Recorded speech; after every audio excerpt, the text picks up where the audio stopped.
Hello everybody, welcome back to another great edition of Edpuzzle Lecture Notes on your computer. Today we're going to barely scratch the surface of photosynthesis. Photosynthesis, that word basically just means putting together with light.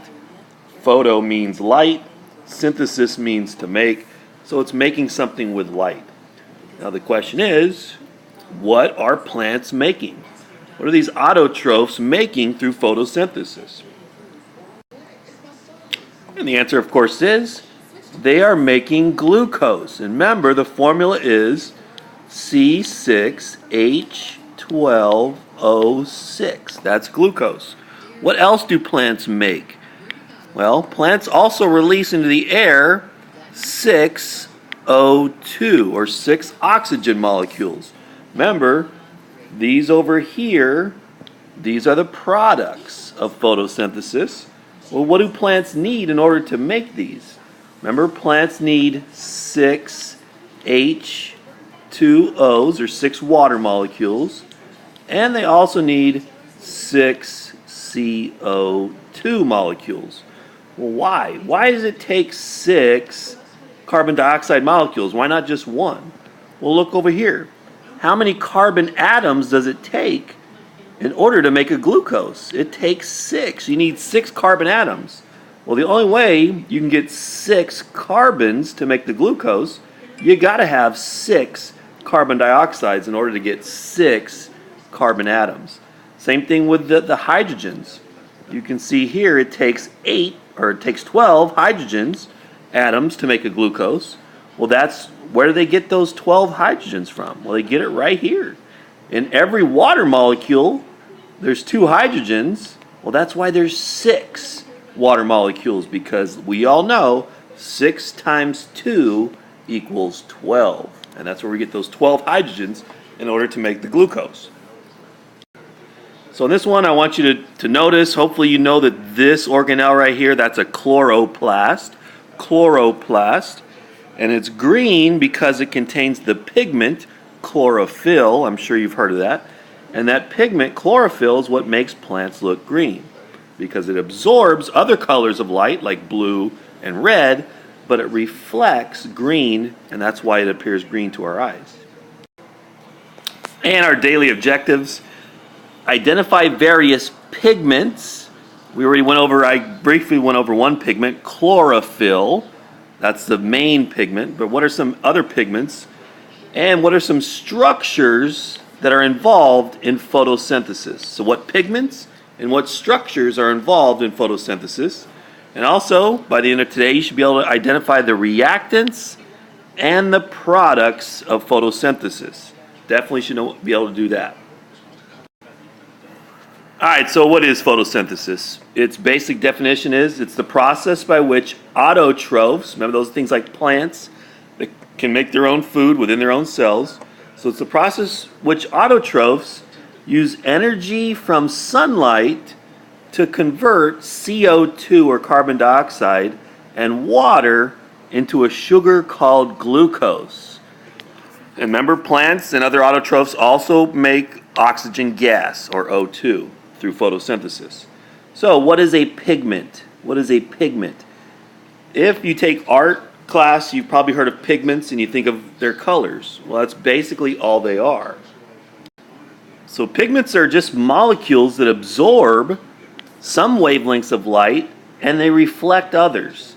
So for example, plants look green, their leaves look green because the pigments in the leaves, they absorb red, they absorb blue, they reflect green. So that's why the green gets reflected out, and that's why it gets sent to our eyes, and that's why plants appear green, because of the main pigment called chlorophyll. Definitely know that. So chlorophyll is the main pigment. Remember, pigments are molecules that absorb wavelengths of light and reflect others. Chlorophyll is the main one, and that's the one that reflects green but absorbs most other wavelengths of light. So that is the main pigment involved in photosynthesis, chlorophyll. That's one you will definitely have to know.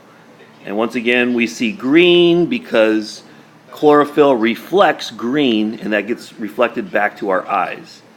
Now, what are some other pigments involved? These are accessory pigments. So these also have a role in photosynthesis. One's called carotene, and that's what can give some plants an orange color. You also have phycobilins, and that has a red, that's what it reflects red, so it looks red, and that's present in some bacteria. And they also have xanthophylls, and that pigment actually reflects yellow. So these are accessory pigments, not as important as chlorophyll, but these are some other pigments that are involved in photosynthesis. And just real quick, obviously this is a plant right here. That's a nacreous plant. You can see that it looks green. The reason it looks green is because of these little tiny, you can see the little circles, green circles under the microscope. Those are the chloroplasts. Chloroplasts, those are the organelles which photosynthesis takes place in. Here's a close-up of a chloroplast right here, diagram. You can see the sunlight coming in, and you can see that these green discs, they're called thylakoids, inside the chloroplast, they absorb all these different colors of light, but they reflect green. So that, since it reflects green, that's why plants appear to look green. Now in the fall, they start to look orange and red. That's because the plant it's taking away the chlorophyll from the leaves, and then you start to see the other pigments, like the xanthophylls or the carotene, which gives them that orangish or reddish color. And once again, here is the summary equation or formula for photosynthesis. So over here on the left, in red, we have the reactants. That's what goes into photosynthesis. And over here we got 6 CO2s plus 6 H2Os, that's water, plus we need the energy from light. Plants need the energy from light. So they need that. They need CO2 and water and sunlight in order to make the products over here. These are the products. This is what gets made. And in this case, we have the products of C6H12O6, glucose again. And plants also make 6 oxygen molecules, or 6O2. All right, let's see if you can figure this out. A, where did the 6 carbon atoms in glucose come from? So you can see it right here. Glucose has 6 carbon atoms. Where did the plant get those 6 carbon atoms from in order to make glucose? Let's see if you can get it. That is correct. It gets the 6 carbon atoms from the 6 CO2 molecules. That's why it takes 6 carbon dioxides, because we need 6 carbon atoms in order to make 1 glucose. So the answer to that, of course, is from the 6 CO2s. Now, where did the 12 hydrogens, I'm just going to ask about the hydrogens. Where did the 12 hydrogens come from in the glucose molecule? You can see glucose needs 12 hydrogens. Where do you think they came from? Let's see if you can figure it out. That's correct.